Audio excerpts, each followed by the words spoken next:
Good afternoon, everyone, and happy almost Halloween. I hope you're all enjoying your Friday before the festivities this weekend. My name is Danielle Horace, and I am so excited to welcome you today to the More Than School Fireside Chat powered by Rise. So we call this series More Than School because we genuinely and sincerely believe that a public education in Idaho is so much more. It's more than classrooms, more than curriculum, more than standardized tests. Our public schools prepare students to succeed far beyond the classroom. And we believe that public education is a necessary part of our communities because they allow for all students, regardless of race, income, ability, regardless of anything. They allow them all to reach their fullest potential.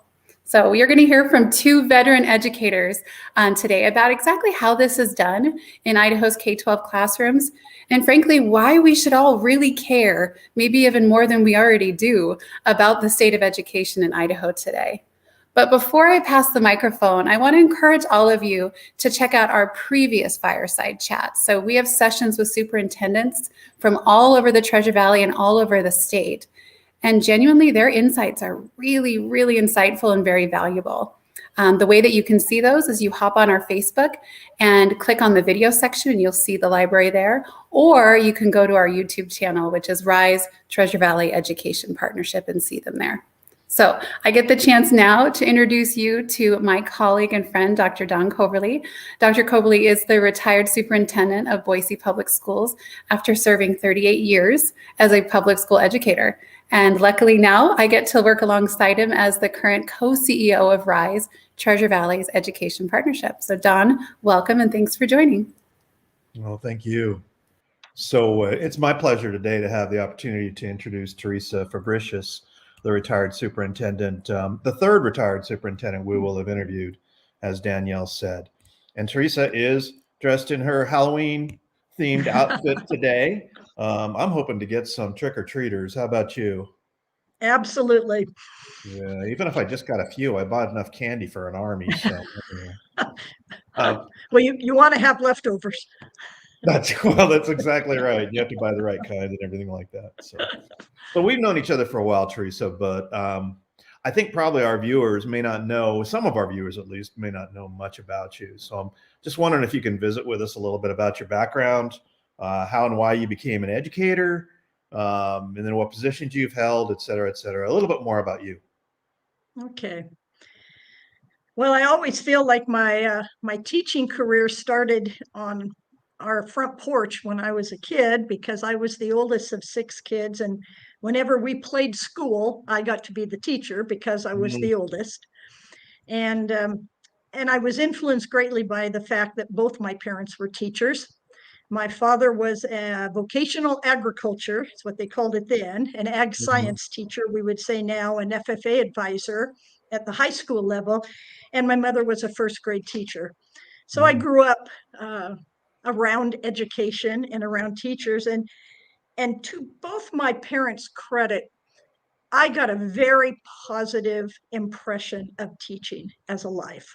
And I think that's probably, I could say, was the case for all of our family, because out of the 6 children in our family, 4 of us became teachers. Wow. And so big believers in public education and big believers in teaching as a profession. While I was in college, I worked summers for the FFA. Some people know it as Future Farmers of America. And I was a member of that organization and really got a lot out of it through my high school years, and then went to work for them as a counselor and workshop instructor in Washington, D.C. for a leadership conference that they still hold every summer. And FFA members from all over the nation go there for leadership training. So I was actually able, before I ever got a teaching degree, to get experience teaching high school students, and found that I loved it. And I had actually started out in elementary ed, influenced by my mother as a first grade teacher, but found that I was really happy working with high school students. Teresa, where did you grow up? In Fruitland. I Oh, grew up in Fruitland. you were born and raised in Fruitland. Yes, Oh my yes. goodness. Wow. Okay. Yep. So after high school, I went to the University of Idaho and got a teaching degree there, And education was that an degree. ag or yeah? Was it an ag Actually, education? no, I came out as a certified English and speech teacher. Really? Mhm. Wow. Okay. And got my first well, actually, my very first job after college was as a paraprofessional in a very remote district where my husband was fighting fires for the Forest Service. Where was And that? then in Garden Valley. Oh, really? Yep. Wow. Okay. And just actually less than a school year. And then we moved back to Moscow and I started teaching in Genesee, which is about 15 miles out of Moscow. I did not know that. When was that? What year was that? I would have gone, my first year of teaching in Genesee would have been 84, 85. 84, 85. Okay. Mhm. Yeah, I thought about teaching in Genesee myself. I had a Well, couple offers, and Genesee looked like a really nice town. it is a very nice town, was and is, and a Yeah. great school.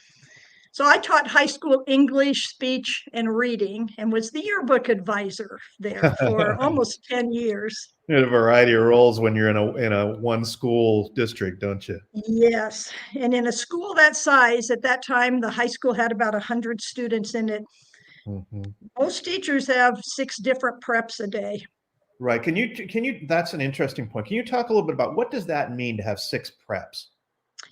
It means that if there are 6 teaching periods in your day, instead of teaching English, 9th grade English 6 times a day, you Mhm. teach 9th grade English, 10th grade English, 11th grade English, 12th grade English, speech, reading, for instance. Okay. So you Okay. have lesson plans, 6 different lesson plans a day rather than 1 or 2, So like you would in that's a large common in school. smaller districts, isn't it? It's very common. Mhm. Yeah, and so where I went to high school, and then when I was superintendent in Boise, teachers could have 1 prep. They might teach Mhm. English 12 all day long, and Mhm. that's never the case if I recollect in a small district. No, no. Hmm. Another really interesting thing about a school that small is there's generally one section of government a day and one section of senior English. And so students go to their classes largely with the same group every Oh, single period. It also means that as a teacher, one year you might, I remember this. One year I think only about 14, we had a group of students that the class only had 14 students in it. So from freshman, sophomore, junior, senior, that class was about 14 students. But another year there were 36 kids yeah, in the class. And so you had a real variety of class sizes. And it worked both ways. Sometimes small classes, sometimes pretty large. yeah. And you just can't. I mean, if you have 14 kids, you just don't import them from the neighboring district. They're a school district too, so you have 14 kids, and that's Right. that. The next Yes. class may be big, so you might have 14 kids one year and then 36 the next, which that's a Exactly. lot different in terms of Yes. difficulty. Yeah. Yeah. But I had just a wonderful teaching experience there.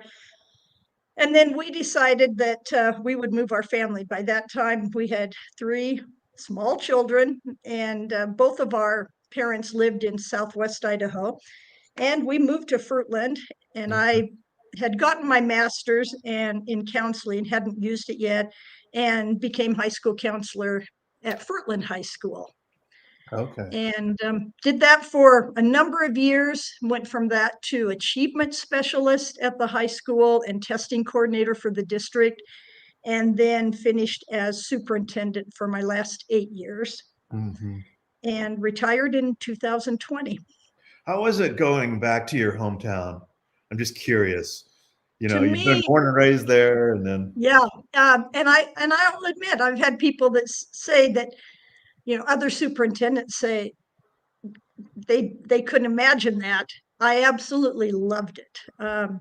It I really cared about the district and the students, the community, the parents. And for me, I couldn't have found a better place. It was very meaningful to me. I felt like a very strong motivation to maintain and hopefully improve in some ways what was there for the future. Right. Well, I went to Bora High School and then came back to the Boise School District. And so it's similar, a little different, because I had to spend a lot of my time as superintendent convincing people that I didn't favor Bora, but when you have 4 high schools. But right, it really is something when you come back and you go, I really love this school district. Yeah. It gives you a personal attachment, doesn't it? Yes.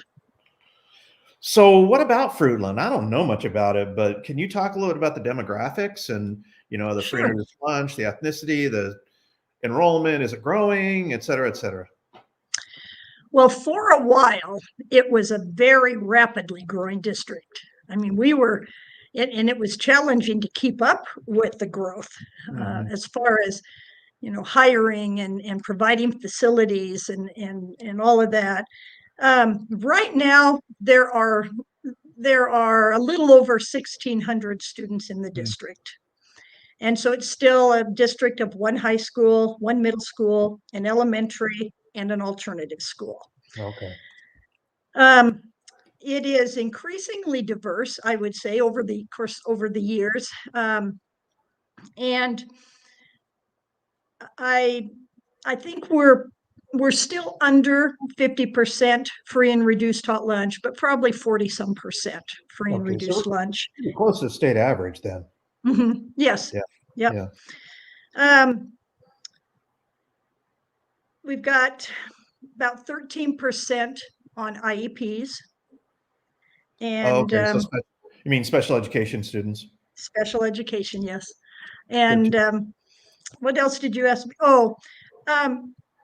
Diversity, as far as ethnic diversity, about 36% of the students are non-white, and 30% Hispanic, Latino. Is Fruitland primarily it's Fruitland. So is it farming and orchards? Yes, it is still an agricultural community. A lot of the orchards have houses where they used to be, but still fruit and vegetables and hay, corn, grain, still a lot of farming. In fact, my husband was a farm manager in Fruitland. So agriculture is still a big part of the community and the economy, and historically a very big part of it. So something else I know about Fruitland, it's always been a high achieving district. I mean, when I used to look at the advanced placement data from around the state, for a small district, Fruitland had probably one of the best participation rates in advanced placement courses in the state. So I was always impressed with that. I mean, you can toot your own horn about that. Well, it's funny. And we'll probably talk later about activities, but activities are a big part of the community and the culture of the school. But we have worked really hard through the years to make sure that academics were the first priority. And thanks to some really excellent teachers, the quality has been good. Our graduation rate last year was 97% for a cohort. Wow. And so there's a lot of work goes into that from students, from teachers, and from the community. Yeah. Wow. So that's really interesting, because I think that, people get the sense that maybe the academics in a tiny town, how do you really offer the things that like a Boise or a West Ada can offer? And you can still have really good quality in a smaller district, for sure. Absolutely. Yeah. Good deal. So let's get to that activities question. Okay. So whenever we would go to Fruitland, you would go and play baseball. My son played baseball, and so did yours. And we would go to Fruitland, and Fruitland was always had the reputation as they were going to be tough, even though they were a smaller community. And you'd go and really have to compete. And it always seemed to me that, they talk about Friday Night Lights and than Saturday activities and athletics, that was really important to that community, as I think it is in most small communities. But boy, when you drive into town, it's the Grizzlies, isn't it? Yes. It's the Fruitland Grizzlies. There's no doubt about that. So talk a little bit about that. Well, it is one of the wonderful things, I think, about education, teaching, working in a small town. And that is, it's to be a part of a community in which the school is the center and heart of the community is really special. Yeah. And our students know that they have support all around them. Wow. And not, I mean, sports are always the most Sure. visible. I mean, that's just the way it is. But I think it's really important, and maybe easier to do this in a small town, really important to offer opportunities for lots of different students to be able to participate in different interests in different areas. So the sports are really visible, but marching band is awesome for lots and lots of kids. Yep. And at Fruitland we were 3A school and still are, but our marching band competes at the 5A level. I did not know that. At the District 3 competition. Yes, we're big enough to do that. We have enough kids involved, and we want that extra challenge. FFA, which I'm 3A, 5A is the biggest, right? Correct. And then 3A is kind of, you get a 4A, and then 3A is the third one down in terms of size. Yes. Okay. That's pretty amazing when you think about it. It's not and the thing about a smaller school, and this is, again, my experience is in Fruitland and Genesee, but this is true for small schools all over Idaho. You have to, in order to have a variety of programs, FFA, band, athletics, kids have to participate in multiple activities. Right. So it's not unusual to see a football player throw off his pads and helmet at halftime, grab his trumpet, run onto the field with the marching band, and play in the marching band show. That's cool. I know that right now we're in state volleyball season, and over the years, state football playoffs. For many years, we've had students that went to National FFA convention because they were part of a National FFA team that was competing for Idaho, and then fly back early to get to the football playoff game or the state volleyball tournament. So I think, in my mind, there's a huge advantage in some ways for students in small schools because they get to participate in multiple activities if they want to. Yep. And it's only possible if everybody works together. Staff members, advisors, coaches, parents, everybody has to work together. But kids get a lot of experiences that way that they might not otherwise get. Yeah. Well, that's interesting. So I remember, though, during the Great Recession, and you probably weren't the superintendent just yet, and neither was I. No. But remember when we were going through and making cuts, it was so tough because we wanted to maintain all those programs because we knew how important they were, and yet we were really cutting to the bone. Yeah. And I've been asked by people before, as superintendent, I've been asked, why do we put money into supporting activities for students? Why do we fund those things? Right. And there are a lot of reasons, but I think the main one is because we know it's good for kids. And there's research that shows that students who are connected to the school in some way, and doesn't have to be sports or band or FFA, it might be a book club that meets at lunch hour.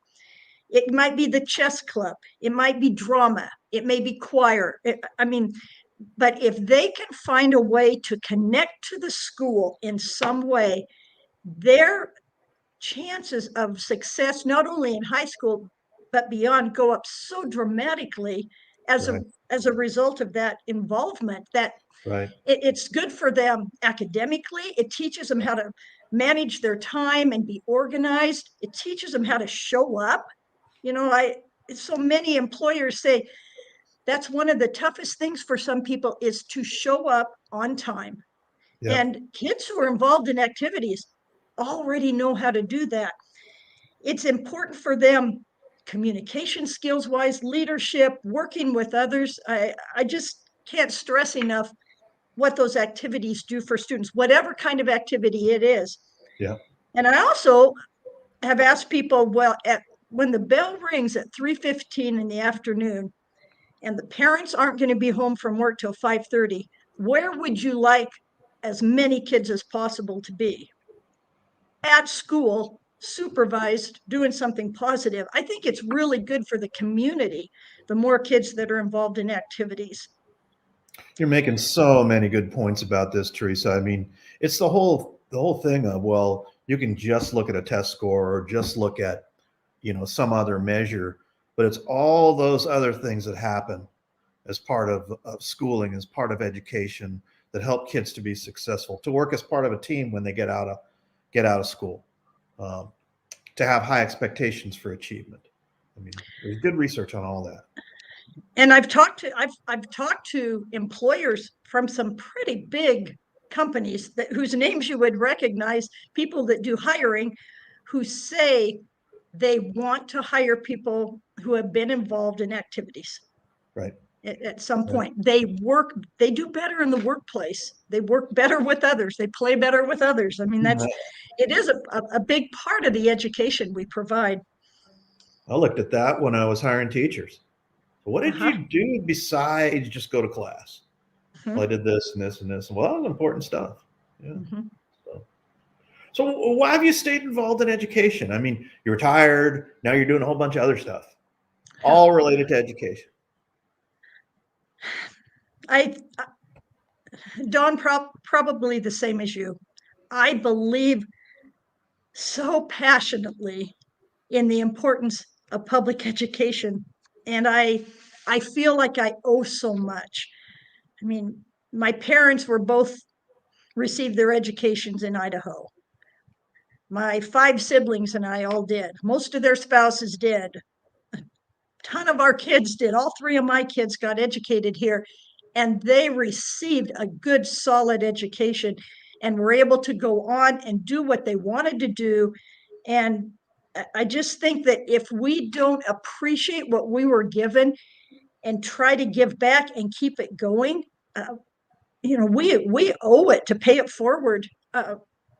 I now have my first grandchild is in first grade this year.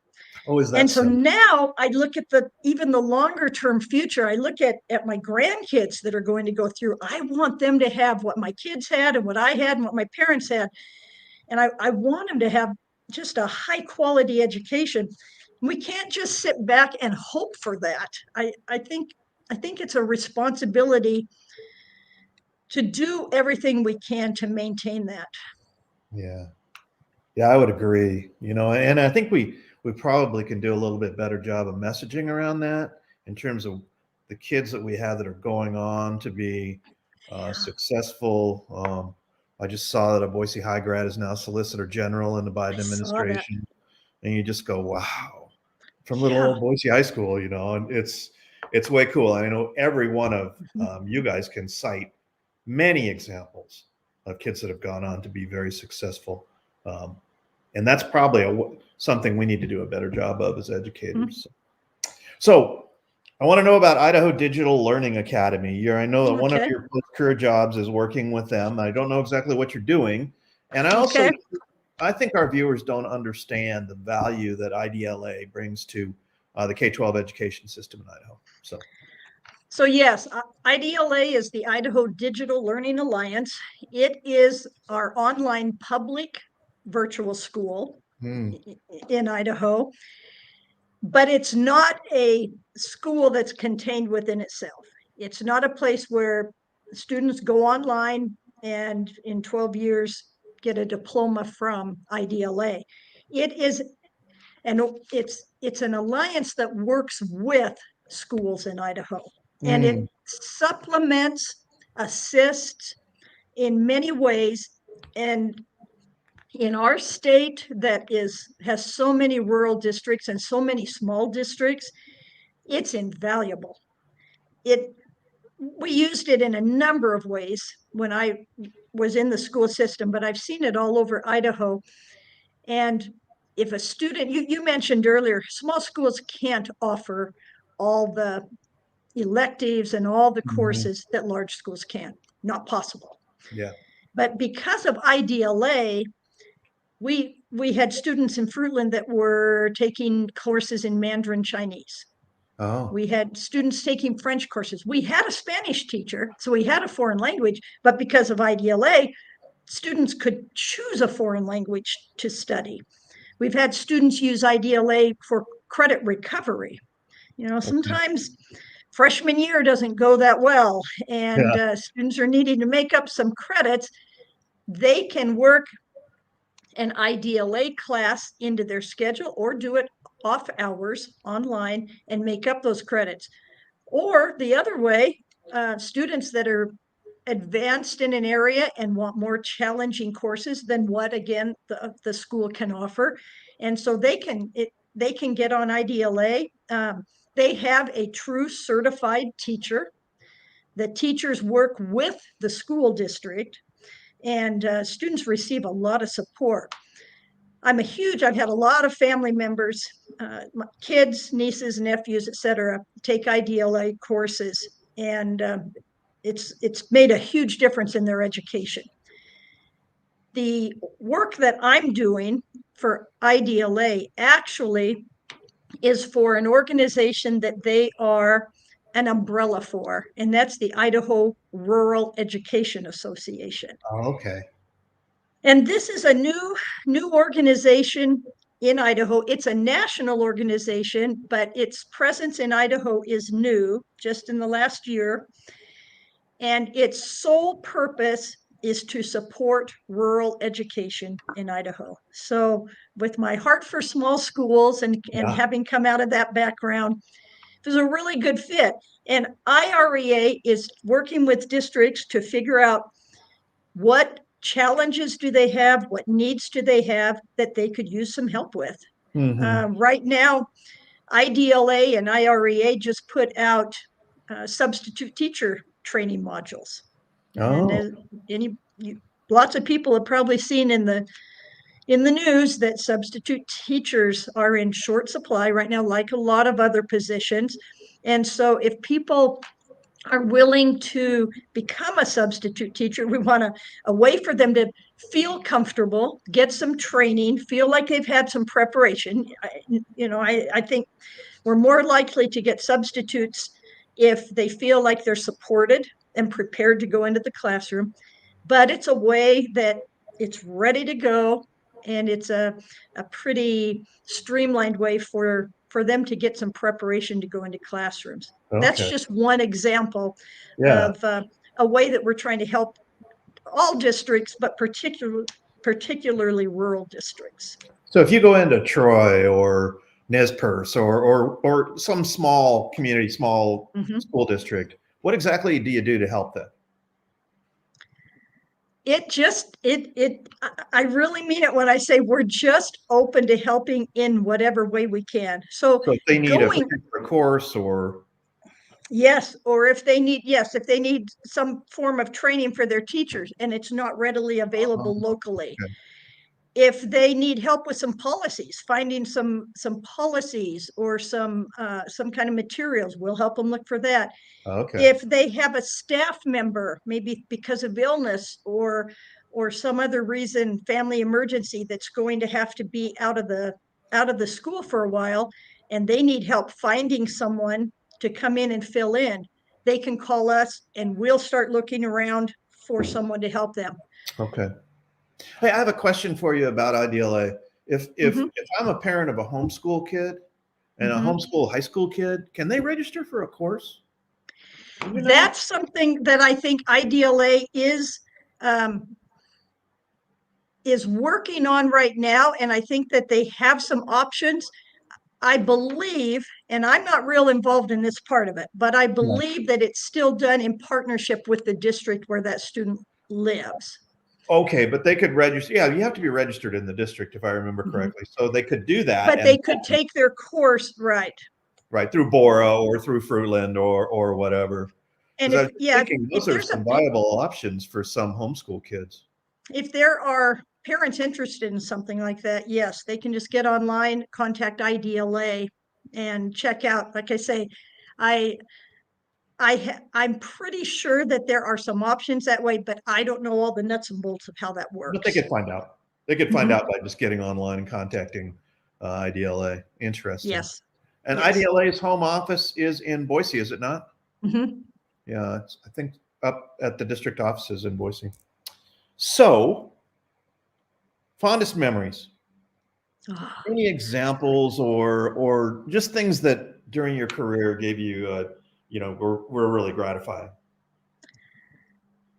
Well, I would say anybody in education could tell you that one of the most gratifying things that can happen is when a student contacts you after they've been gone, graduated down the road, and reaches out to you to let you know what they're doing or how your course may have helped them, or just, sometimes kids will be in the area and stop in.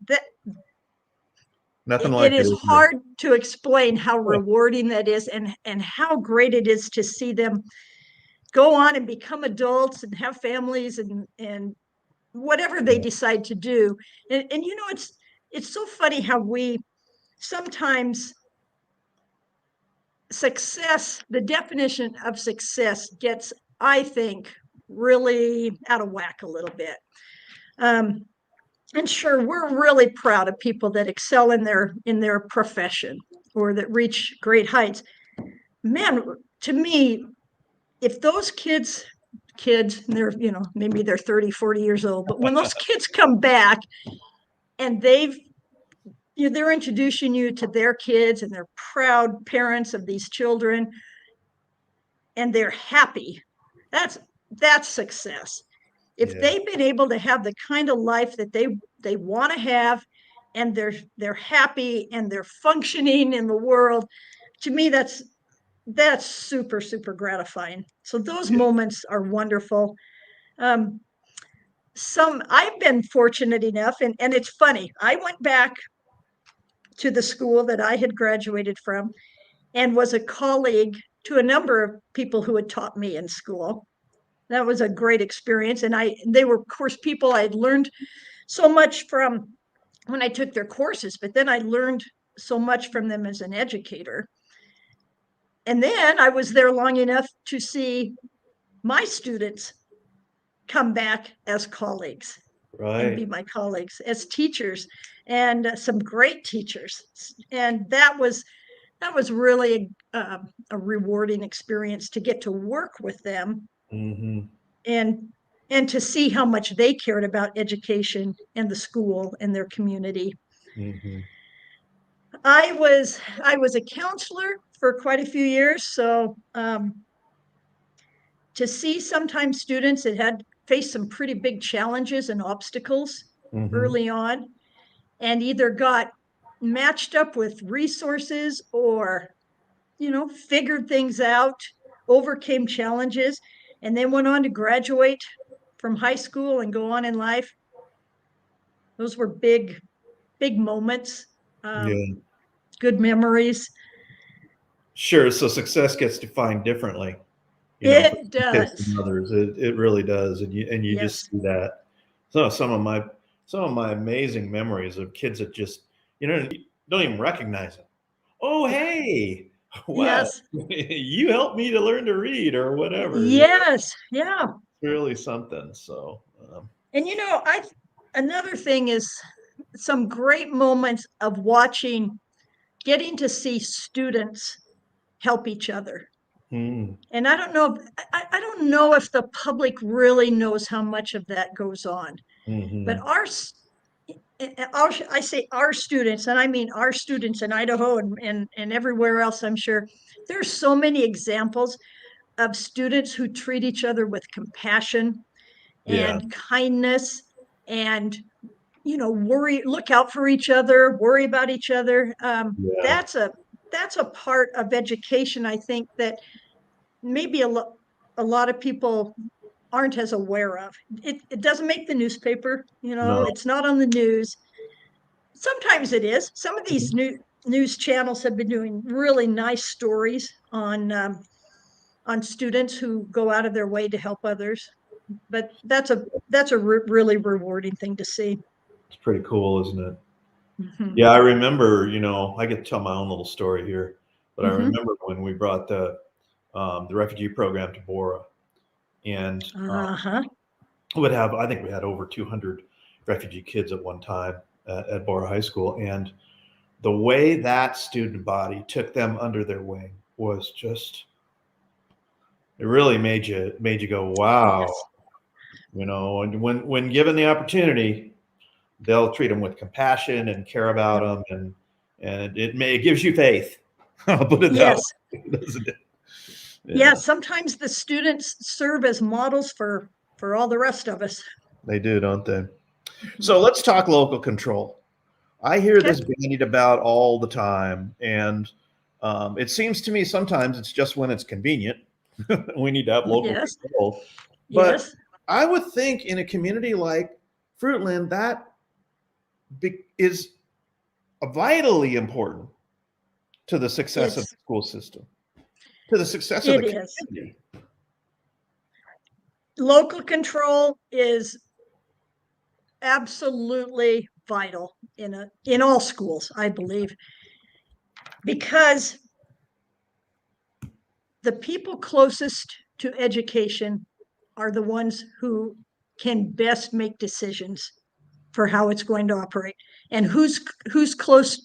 The parents, the community members, and then they select school boards, and they select those that they believe have the same values that they do for education, that have the same beliefs about education, and they send them to make decisions for the district. So through the process that we have of electing school boards and then having them set policy and make decisions, it's the community that is operating the school through their representatives. Mm-hmm. And no one knows that community, that district, those students, the staff better than the locals. Mm-hmm. Yeah, and what might be a really good decision for Fruitland or Weiser or Buell or Parma might not be the same in Boise or in West End. Absolutely. Yeah. Every district is unique.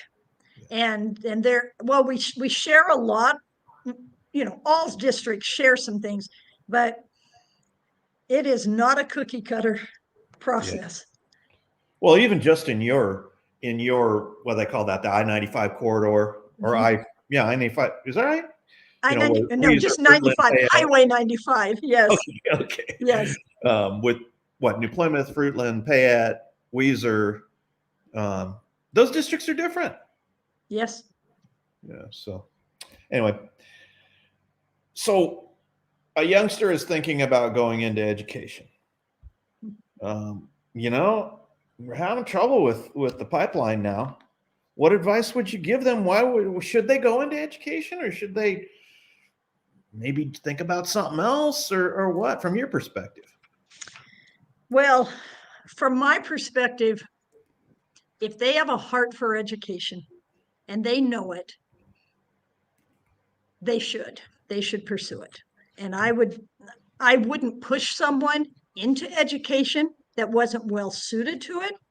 I don't believe in that.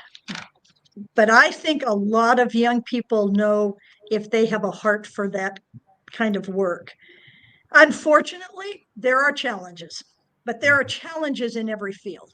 And teaching, sometimes I think what young people hear about teaching as a profession is stressing the negatives. We do need to improve things for teachers. We need to improve our funding. We need to improve salaries. We need to improve a lot of things. But we can't lose sight of the positives in the profession. I mean, there's a reason I stayed in education for 35 years. I think that there are a lot of intangible rewards, and I think we need to let young people know some of the positives too. I think they need to know that a lot of people have their backs if they go into education. You know, we know that communities and parents support their teachers. Right. They also have a lot of people like we are doing who support education and want to help and will try to make the future better and better for education.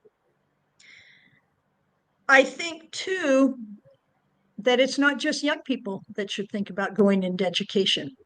You know, it used to be common that at 18 years old, you started a major, 4 years later, you got a degree, and then whatever that was in, that's the job you did till retirement. And it's not that way anymore. I think we have a lot of people who have gone into careers and maybe had very successful careers, but they may reach a point where they feel like they have something to offer and would like to offer that in a classroom.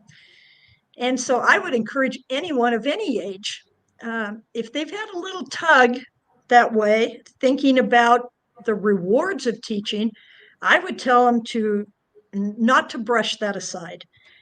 And there are so many, I mean, when you get to go to work every day in an environment where everything is preparing for the future, you're preparing students, whether you're a kindergarten teacher or a senior teacher, you're preparing kids for the next step in their life.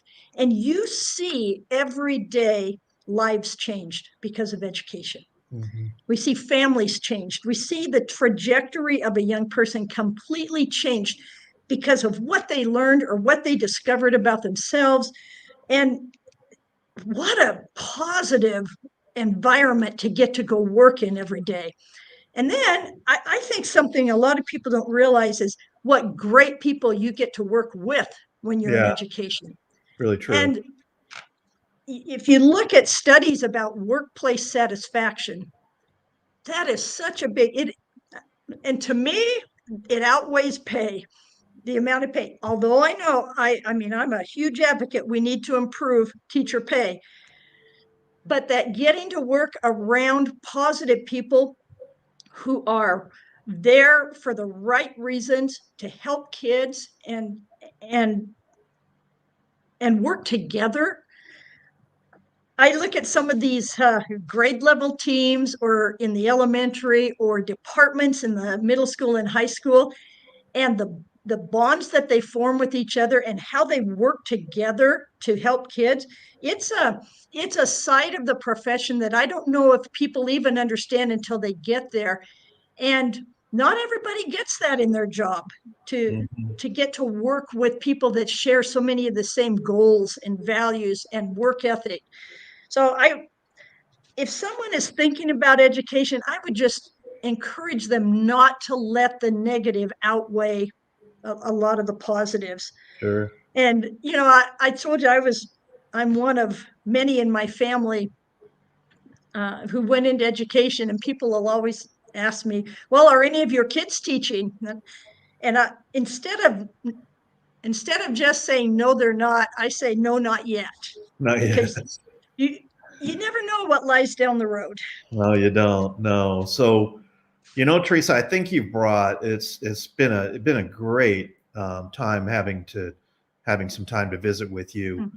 And it's been different because you brought a lot more of a look at the affective side, of the emotional side, of the counseling side. I know you have that background, and of those activities and athletics and everything else that contributes to that overall picture. And that's pretty cool because, you know, we can talk about whether we like the SBAC or whether we think the SAT accomplishes anything, but the definition of success, as you've said, lies in a lot more than that. Yeah. And so, you know, it's just been an absolute pleasure having a chance to visit with you. And I know you're up in Coeur d'Alene today watching Fruitland play volleyball. So you're still with your school district, even though you're retired.